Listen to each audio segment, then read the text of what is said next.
Buen día, doctor. Mi nombre es Zenaida Vanessa Berrío. Yo le vengo a exponer acerca de las principales enfermedades en el cultivo de melón, cucumífero.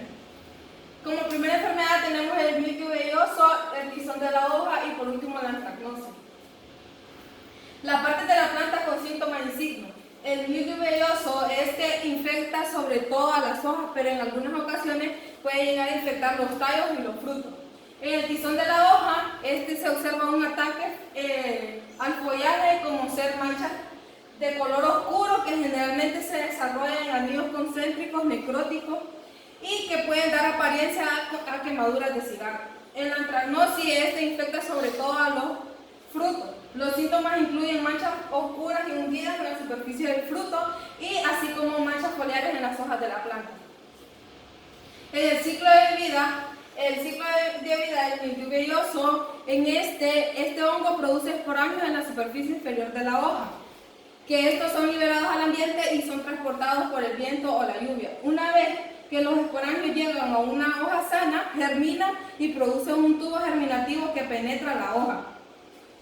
En el ciclo de vida del tizón de la hoja, en la infección, el hongo de Alternaria cucumerina puede infectar a las hojas a través de las heridas o aberturas naturales.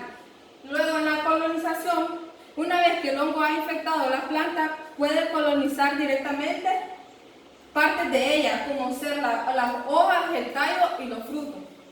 Luego, en la producción de esporas, el hongo de Alternaria cucumerina produce esporas que pueden ser diseminadas por el viento a nuevas plantas y causar infecciones.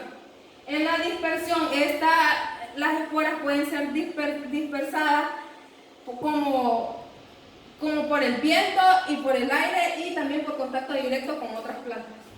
En el ciclo de vida de la antracnosis, los esporangios sobreviven en invierno en residuos vegetales y en semillas infectadas, pero en primavera los esporangios se liberan al ambiente y son transportados en el viento o la lluvia a nuevas plantas del melón.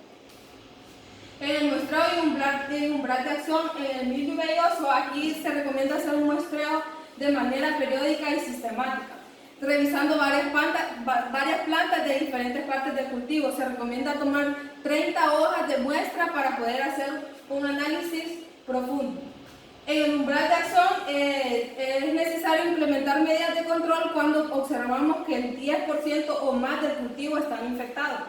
En el tizón de la hoja, el muestreo de este hongo lo podemos realizar mediante la inspección visual de las hojas y los frutos de las plantas que están infectadas.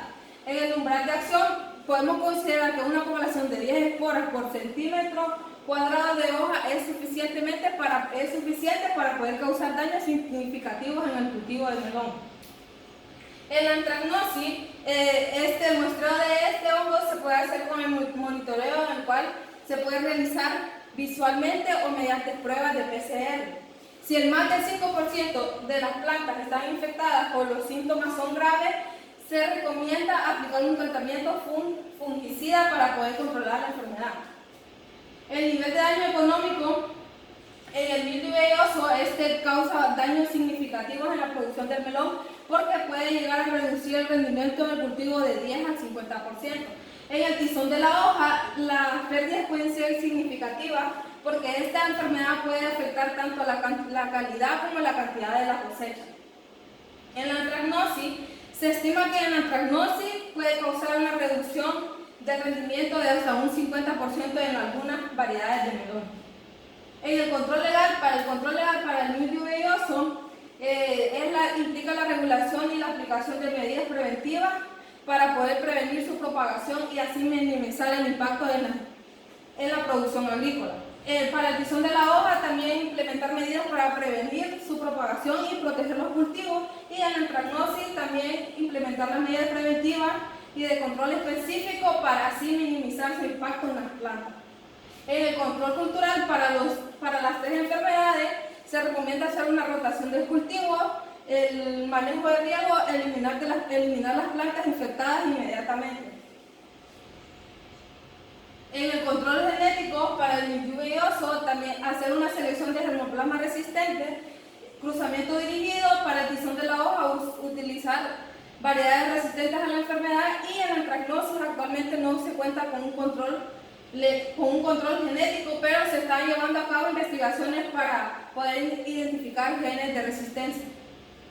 En el control químico, para el mildio velloso se recomienda utilizar fungicidas como el mancozeb, metalaxil y simoxalino. También es importante recordar que para poder hacer un control químico, este debe ser utilizado de manera responsable y como un control como parte del manejo integrado de plagas. En el tizón de la hoja se recomienda hacer uso de fungicidas o rociar fungicidas de 7 a 14 días para poder prevenir y poder controlar la enfermedad.